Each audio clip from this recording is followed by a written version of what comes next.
Time for your daily dose of automotive news. Grab your coffee, tea, or whatever snack gets you going, and let's dive into what's driving the world today.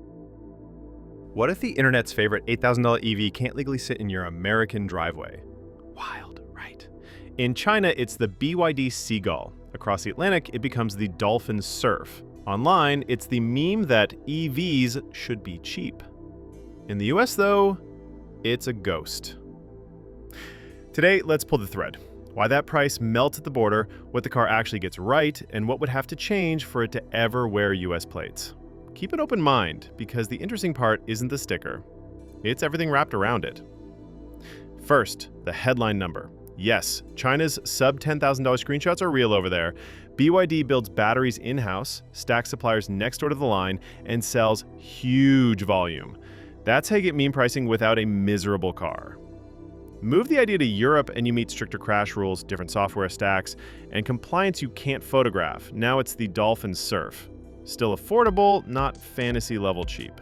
Shift the camera to the US and you hit a wall. A 100% tariff on Chinese-built EVs, plus tightening rules for connected vehicles. Who makes the sensors? Who wrote the code? Where the data goes? Right car, wrong border. So it's politics? Partly.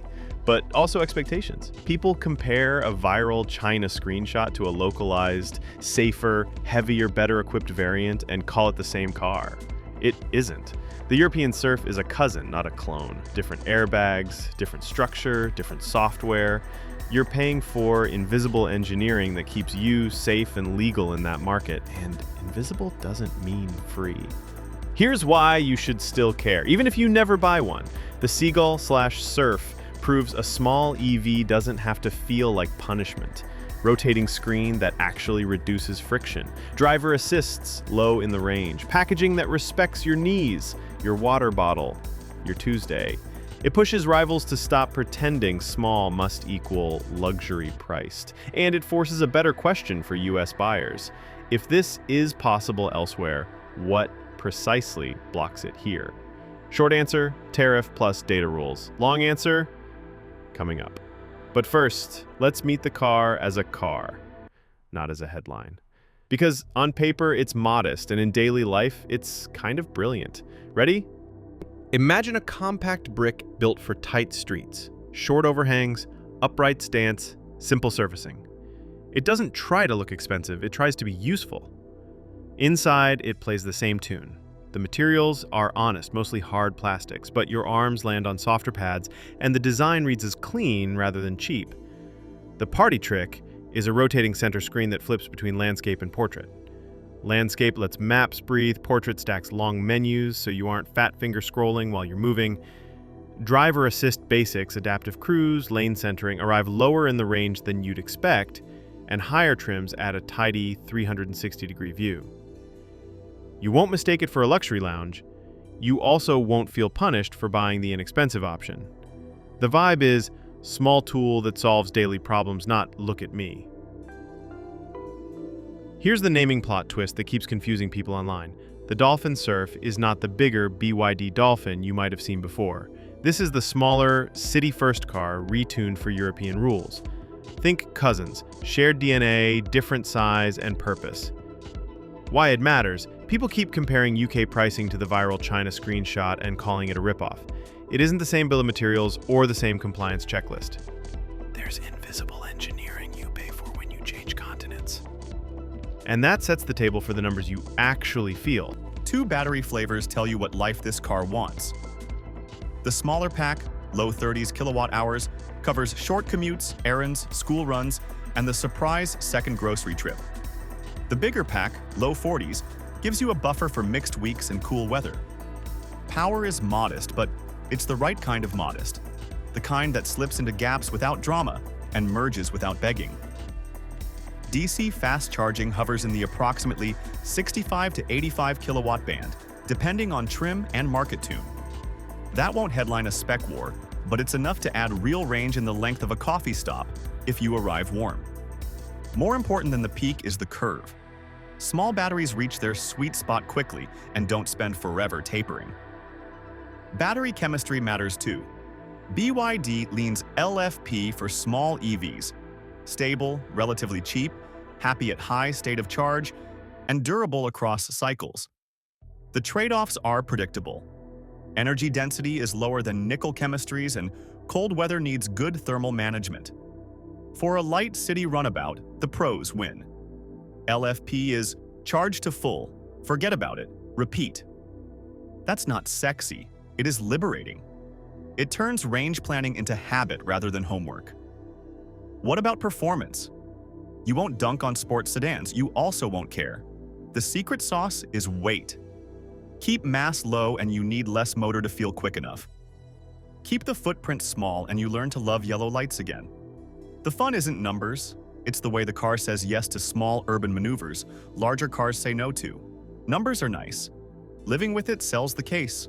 Start with honesty. This is a 4-seater by design. Adults fit. Knees aren't under your chin. The floor and back is flat, so feet have somewhere to go. Up front, the seats are better than you expect at this price. Basic shaping, decent bolstering, long air and comfortable.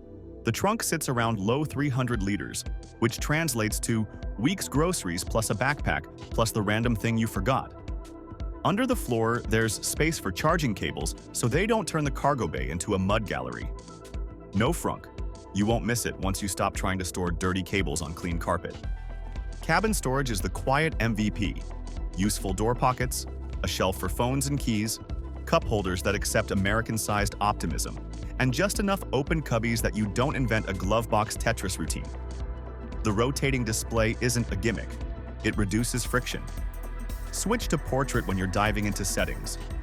Flip back to landscape when you're navigating across town. A small thing that keeps you from swearing is a big thing you'll remember. Then there's V2L, vehicle to load, the trick that turns a city EV into a pocket generator.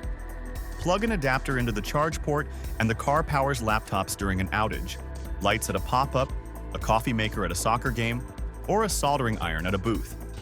It sounds like a party trick until your friend says, "Bring your car, we'll have power." After that, it's part of your identity. You start planning around it. Are there quirks? Sure. The driver monitor camera can be a hall monitor if you look down at the screen one beat too long. The climate menu is one tap deeper than ideal, and voice control is literal when you're trying to be poetic. Ride quality is springy rather than plush. You feel the lightness on rippled pavement, but it's not brittle. The brakes feel digital at first, then fade into the background. None of these break the mission. They're tells that this is an efficient tool, not a rolling spa. And then you drive it where it was born to live. Urban driving is the car's love language. Light steering, good sight lines, and a tight turning circle make it feel like you shrank the city by 10%. U-turns stop being gambles. Parallel parking feels like a cheat code. Threading crowded streets doesn't spike your pulse.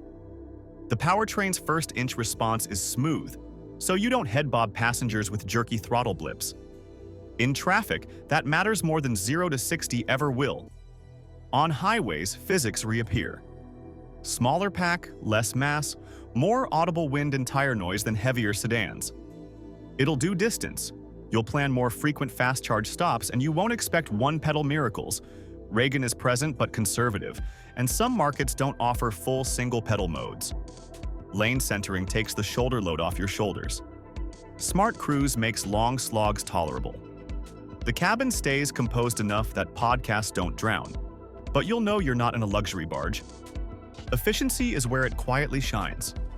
Lightweight EVs with modest motors sip electrons. You'll see watt-hours per mile that make bigger packs blush.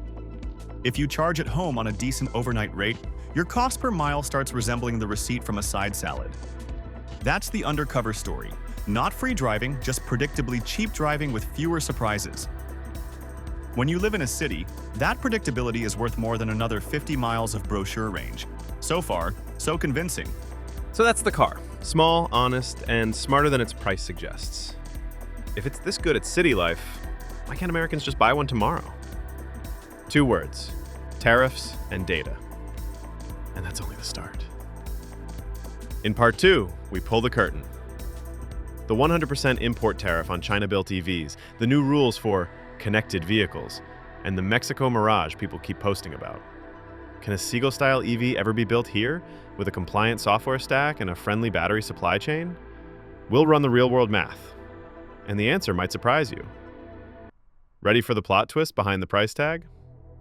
Tap the next video, or hit subscribe so you don't miss when Part 2 drops. This is Automotive HQ News. See you on the next video.